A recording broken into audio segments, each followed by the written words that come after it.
मेरे लाल को आजा रे मेरा आजा आजा रे मेरा आजा चंचल मोहन श्याम के नैनन बीच समाजा चंचल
छवि अबेरा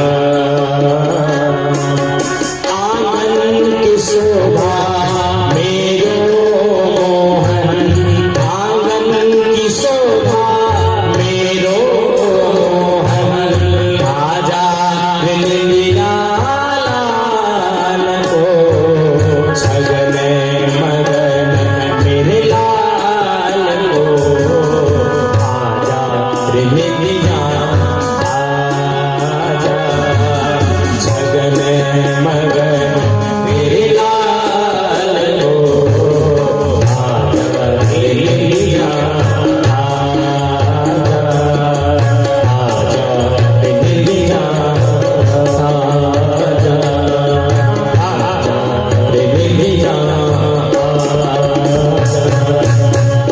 छगन मगन मेरे लाल को रे मेरा आजा आजा रे मेरा आजा। ऐसा ब्रजवासियों का अन्यान्य भाव है महाराज। ब्रजवासियों ने ऐसे बड़े सुंदर सुंदर पद गाए हैं, कन्हैया को सुनाती है। कृष्ण और बलराम 6 महीने के हो गए और अभी तक नामकरण संस्कार नहीं हुआ। सुखदेव जी कहते हैं परीक्षित, आज वसुदेव जी ने प्रेरणा दी तो स्वयं श्री गर्गाचार्य जी महाराज चल करके पहुंचे गोकुल में। नंद बाबा ने गर्गाचार्य जी को देखा तो प्रणाम किया और कहा, बाबा आज तो ये मेरा सौभाग्य है जो आप मेरे यहाँ पधारे। बाबा आप कृपा करो, मेरे यहाँ 2 बालक हैं, एक यशोदा की गोद में और एक रोहिणी जी की गोद में, परंतु दोनों का भी नामकरण संस्कार नहीं हुआ। गर्गाचार्य जी ने कहा, बाबा हम कैसे आपके बालकों का नामकरण संस्कार करवाएंगे? क्यों? मैं तो यदुवंशियों का आचार्य हूँ। यदु नाम महाचार्य ख्यातस्य भुवि सर्वतः सुतं मया संस्कृतं ते मन्यते देवकी सुतं। बाबा ने कहा, हम कैसे आपके बालकों का नामकरण संस्कार करवाएं? हम तो यदुवंशियों के आचार्य हैं। अगर मैंने नामकरण संस्कार कहीं करवा दिया और कंस को सूचना हो गई कि नंद के यहाँ जो बालक उसका नामकरण संस्कार स्वयं गर्गाचार्य जी करवाए, तो कंस को विश्वास हो जाएगा कि वही देवकी का 8वां पुत्र है, वही यदुवंशी कृष्ण 8वां पुत्र है। नंद बाबा ने कहा देखो हम उत्सव नहीं मनाएंगे। नंद बाबा ने जब निवेदन किया तो गर्गाचार्य जी ने कहा बाबा लाला का जन्म जब हुआ आपके यहाँ तो 6 महीने तक उत्सव आपने मनाया और नामकरण करवाओगे तो उत्सव नहीं, ऐसा कैसे होगा? नंद बाबा ने कहा बिल्कुल उत्सव नहीं मनाएंगे और गोपनीय रूप से नामकरण संस्कार करवाएंगे तो कल से कोई पता ही नहीं चलेगा। नंद बाबा गर्गाचार्य जी से आग्रह किए तो बाबा तैयार हो गए। बाबा को भी इसी समय का इंतजार, अनामी का नामकरण संस्कार करवाना है, जिसके हजारों नाम अनंत नाम है उसका नामकरण संस्कार करवाना है। गर्गाचार्य जी नंद बाबा के साथ गए और गौशाला में ले जाकर के बैठाया। विचार करना, कन्हैया का नामकरण संस्कार गौशाला में हुआ और गौशाला कितनी पवित्र है। नंद बाबा गौशाला में सिंहासन मंगवाए, आसन गर्गाचार्य जी को बैठाया और जाकर के अंदर कहा देवी जल्दी से चलो, आज गर्गाचार्य जी आए हैं, बालकों का नामकरण संस्कार करवाना है। अब तो यशोदा और रोहिणी विचार करने लगी। माताएं बड़ी चतुर भी तो होती हैं। मैया विचार करने लगी जो बाबा नामकरण करने आए हैं कोई सच्चे ज्ञानी है कि बस ऐसे ही तिलक लगा लिया और 2-3 कपड़े पहन लिया और बढ़िया कपड़े आभूषण डाल के लिए बाबा बन गए। माताएं होशियार होती है, बड़ी परीक्षा लेती है, जान करके भी अनजान बन जाती है। बाबा ये कैसे होता, बाबा ये कैसे होता, पूछती भी। अच्छा एक बात और है, इनको बता भी दो तो ये जल्दी विश्वास नहीं करते हैं। बाबा कुछ बताएंगे और दीदी आके कुछ कह दी तो दीदी वाली बात पे विश्वास और बाबा वाली बात पे। तो मैया ने क्या किया? मैया ने कहा रोहिणी से जाकर के देवी एक बाबा आए हैं बालकों का नामकरण संस्कार करवाने और चलो नामकरण करवा लेते हैं। तो यशोदा जी ने कहा देखो बाबा की परीक्षा लेनी है। बलराम जी को यशोदा जी ने ले लिया और कृष्ण को रोहिणी जी ने ले लिया। अदला बदली कर ली बालकों की। गर्गाचार्य जी के पास आ गई, गर्गाचार्य जी के सामने बैठी। गर्गाचार्य जी ने देखा, दृष्टि डाल करके एक टक देखते रह गए। अब मैया विचार कर रही है बाबा क्या देख रहे हैं। देखते ही देखते महाराज गर्गाचार्य जी की समाधि लग गई। गर्गाचार्य जी समाधि में लीन। अब माताओं की सांस बढ़ने लगी, घबराने लगी। बाबा को हो क्या गया? बाबा की आंखें खुली हैं, मुख खुला है और सांस बंद हो गई। गर्गाचार्य जी की सांस बंद, मुख खुला, आंख खुला। आप क्या सोचेंगे अगर किसी के साथ ऐसा हो जाए, आंख खुला हो, मुख खुला हो और सांस बंद हो जाए तो थोड़ी देर तो घबराहट हो ही जाएगी भाई। अंतिम अवस्था में आदमी पहुंचता तो वो दशा होता है। अब माताएं घबरा गई, बाबा को हो क्या गया? आए यजमान के यहाँ नामकरण संस्कार करवाने, कुछ हो जाएगा तो दुनिया क्या कहेगी? कोई बाबा जाएगा ही नहीं, ऐसा हो जाए। अब माताएं बाबा के सामने हवा कर रही है, पंखे से हवा कर रही है, बाबा की आंखें ही नहीं खिंचा रही। अब तो माताएं घबरा गई। माताओं ने दोनों हाथ पकड़ के गर्गाचार्य जी का हिलाया तेजी से। गर्गाचार्य जी जगह, अरे देवी, मैया ने कहा बाबा हम तो घबरा गए कि कहीं पदार्थ तो नहीं गए। बाबा ने कहा देवी मैं तो ध्यान से आपके बालकों के मस्तक की रेखाओं को देख रहा था, केंद्रित करके कहीं ध्यान भटकने ना पाए, इसलिए मैं समाधि में चला गया। गर्गाचार्य जी नामकरण संस्कार करवाते हुए कहते हैं देवी यशोदा की गोद में विराजमान बालक को देखा, कहा भैया आप तो बड़ी होशियार, ये तो रोहिणी नंदन है। आप तो भैया एकदम प्रसन्न, ये तो बाबा सच्चे ज्योतिषी हैं। महाराज हीरे की अंगूठी निकाली, बाबा के चरणों में रख दिया और बाबा हमारी शंका का समाधान, आप तो बहुत बड़े ज्योतिषी हैं। बड़ी प्रसन्न हो गई। गर्गाचार्य जी महाराज ने देखा और कहा रोहिणी की गोद में विराजमान बालक को देख रहा और देखते ही देखते महाराज विचार करते हैं कहें क्या। तब तक विचार किया नहीं पहले तो दूसरे वाले जो बड़ा बालक है उसका नामकरण संस्कार करवा देते हैं। नंबर वाइज है तो बलराम जी थोड़े बड़े हैं और कन्हैया छोटे हैं। तो यशोदा की गोद में विराजमान बालक को देखा और कहा अयम ही रोहिणी पुत्रो रमयन् सुहृदो गुणैः आख्यास्ते रामैति बलाधिक्या बलम् विदुः। अयम ही रोहिणी पुत्रो रमयम् सुहृदो गुणैः। देवी ये रोहिणी नंदन आपकी गोद में विराजमान है और ये सदैव राम को ही अपने हृदय में विराजने वाले हैं। इनके हृदय में सदैव राम ही रमण करने वाले। रमयन सुहृदो गुणै आख्यास्ते राम इति बलाधिक्यात् बलम विदो। और देवी उस बालक के अंदर बल अधिक होगा। ये राम का अनन्य प्रेमी है, इसलिए मैं इसका नाम रखता हूँ बलराम। बोलिए बलराम जी महाराज की। बलाधिक्यात् बलम विदो, जिसके अंदर बल अधिक है वो बलराम। वैसे भैया कोई इनको हलधर कहेगा, कोई मूसलधर कहेगा, कोई अन्य अन्य नामों से इन्हें लोग पुकारेंगे, कोई दाऊ दयाल कहेगा। बलराम जी का नामकरण संस्कार हो गया। अब देवी ने उनकी गोद में विराजमान कन्हैया को देखा और देखते ही कहा, मैया आपकी ये गोद में जो बालक है, ध्यान से सुनो, ये साक्षात नारायण कहने वाले थे। कन्हैया ने इशारा किया, बाबा सावधान। अब गर्गाचार्य जी विचार करने लगे, क्यों बीच में बोल पड़ा कन्हैया। अरे बाबा मैया को मत बता दो कि मैं नारायण हूँ, भगवान हूँ। गर्गाचार्य जी ने पूछा, क्यों, क्या घट जाएगा? बोले आपने बता दिया नारायण, तो कल से मैया अलमारी में बिठा देगी और पूजा पाठ करना शुरू कर देगी। भगवान की पूजा कैसे होती है? घर में लड्डू गोपाल की। रोज तो भगवान को बढ़िया भोग लगेगा, खूब बढ़िया जो घर में बनेगा भोग लगेगा। और जिस दिन सपरिवार कहीं निमंत्रण में जाना होगा उस दिन भगवान के सामने छोटे से गिलास में दूध, 2-4 मिश्री के दाने अलमारी में रख के बंद कर देंगे और प्रभु आप अपना काम इसमें चलाइए, हम पड़ोसी के यहाँ मालपुआ खाने जा रहे हैं। पूरा परिवार निमंत्रण में गया, भगवान को 2-4 दाने मिश्री और छोटे से गिलास में, छोटा सा गिलास, बड़ा भी नहीं। जैसे हम खाते पीते वैसे भगवान को भी अर्पण करना चाहिए, लेकिन भगवान की पूजा में लोग इतना बड़ा गिलास रखते हैं। बताओ, कोई इतने बड़े गिलास में तो कॉफी भी नहीं पीता, चाय भी नहीं पीता, और भगवान का इतने में काम चला देते हैं। भगवान ने कहा, देखो हम अगर आपने बता दिया मैं भगवान हूँ, तो कल से मैया पूजा करेगी और ये लीला नहीं हो पाएगी। गर्गाचार्य जी समझ गए, बोले हाँ प्रभु अब तो मैं जान गया। गर्गाचार्य जी ने बड़ा सुंदर नामकरण संस्कार किया और कहा, मैया आसन्न वर्णाश्रयोरास्यः ग्रहवतो नुयुक्तनुः शुक्लो रसथा पीतः इदानीं कृष्णतांगतः।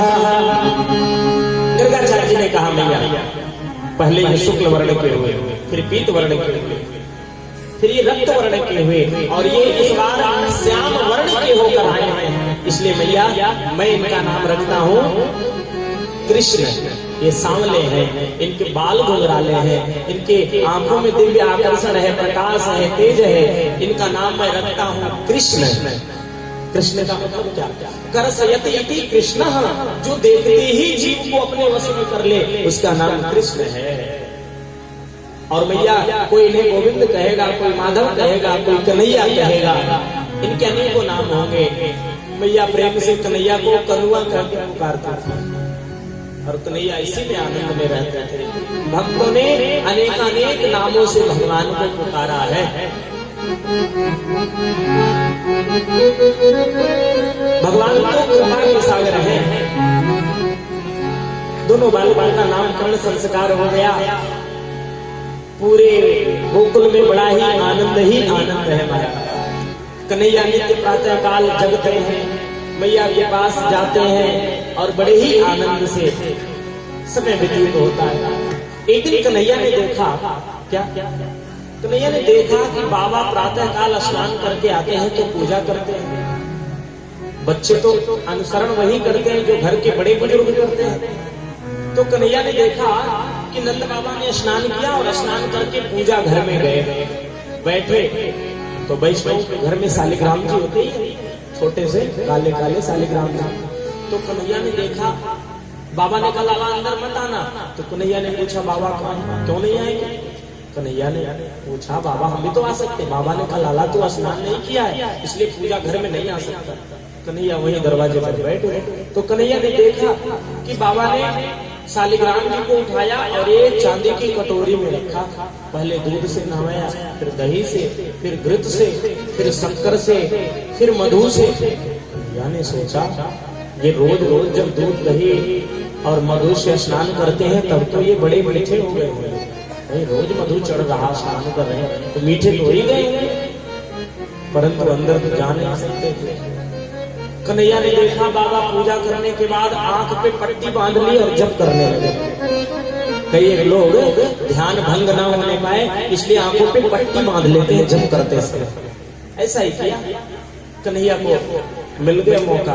कन्हैया घुटनों के बल चलते चलते गए और जहाँ पूजन का सिंहासन, वहां से कन्हैया ने शालिग्राम जी को उठा लिया और मुख में रख लिया। अब बाबा थोड़ी देर के बाद जब पूरा हुआ, नेत्र खुला तो देखा सामने शालिग्राम जी है ना, गायब है। तुलसी हटाई, पुष्प हटाई, माला हटाई, शालिग्राम जी होंगे तब तो दिखे। तो देखा कोने में बड़े वाले शालिग्राम जी बैठे थे कन्हैया। बाबा ने पूछा लाला तो अंदर कैसे आ गया? अब कन्हैया इशारे से बोल रहे,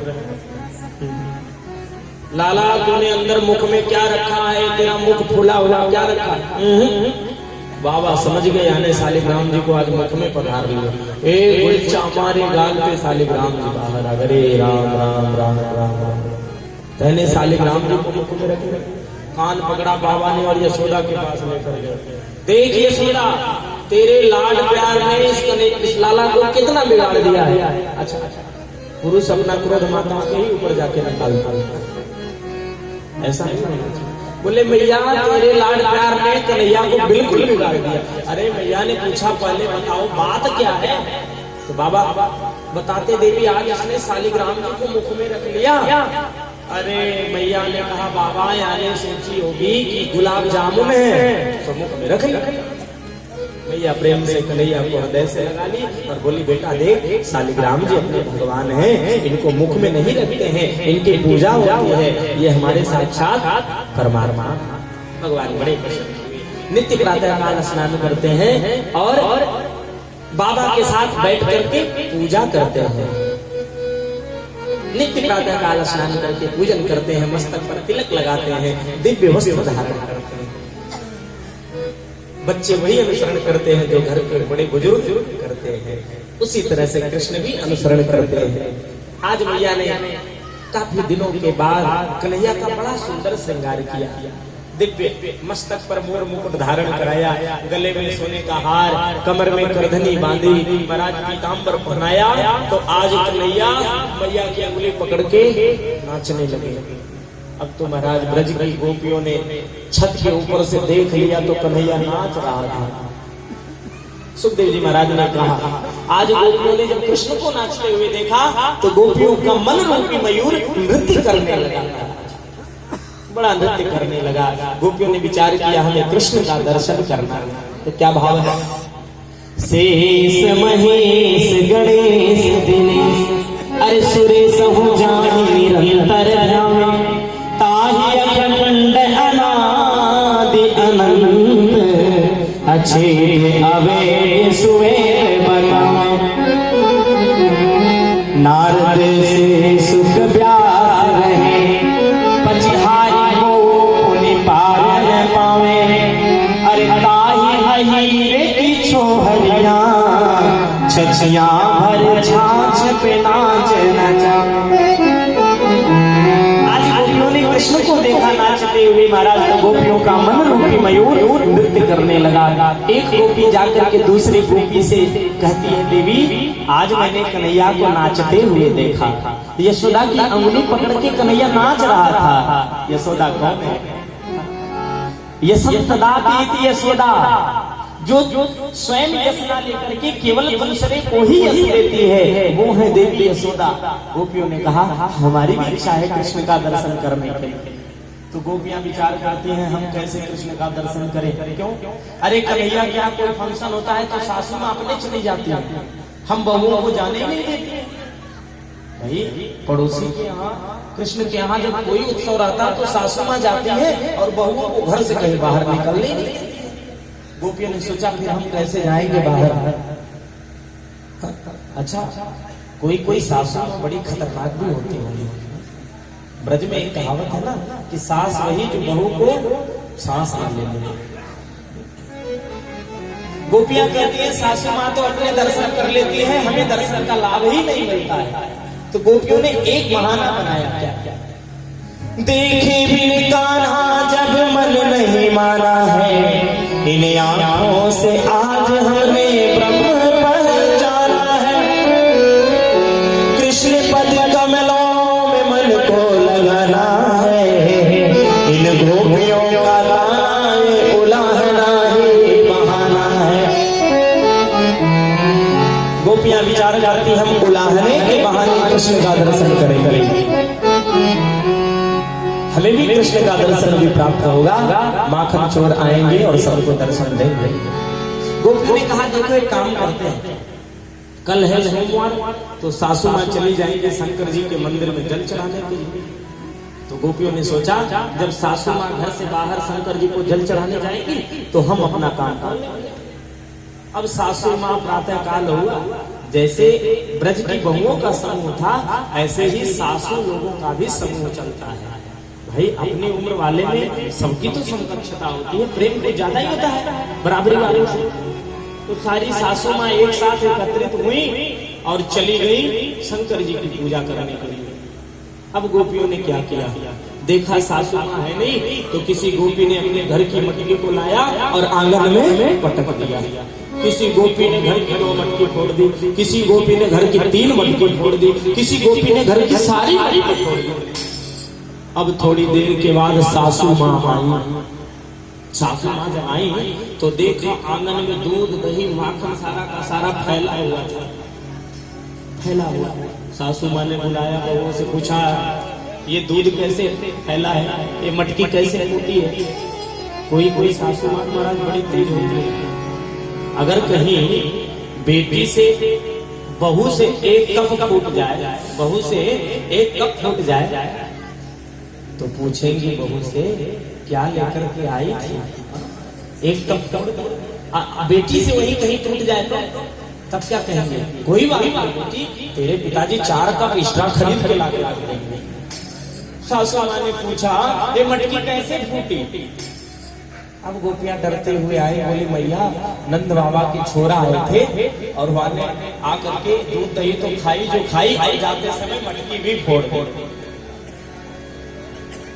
गोपियों को तो दर्शन करना है कृष्ण का, मटकी फोड़ दी महाराज। अब तो मैया ने कहा देखो अगर हम जाएंगे तो यशोदा से झगड़ा होगा, इसलिए गोपियों आपके सामने कन्हैया ने फोड़ा है तो आप जाओ। अब तो महाराज मन रूपी मयूर और नाचने लगा, अब तो कन्हैया का दर्शन हो ही जाएगा, कोई बाधा नहीं होगा। सारी की सारी गोपियां अपने अपने घर से निकली और चौक में एकत्रित हो गई, नंद भवन में आ गई। मैया ने देखा तो पूछा भैया आज ये सारी गोपियां क्यों आई हो, स्वागत है, क्या बात है। गोपियों ने कहा मैया पहले तो कन्हैया को बुला। अब मैया घबरा गई, बच्चे उदंड होते हैं तो शिकायत आती है, अब शिकायत आती है तो घर वाले पिटाई भी करते हैं। कन्हैया मैया ने कहा कन्हुआ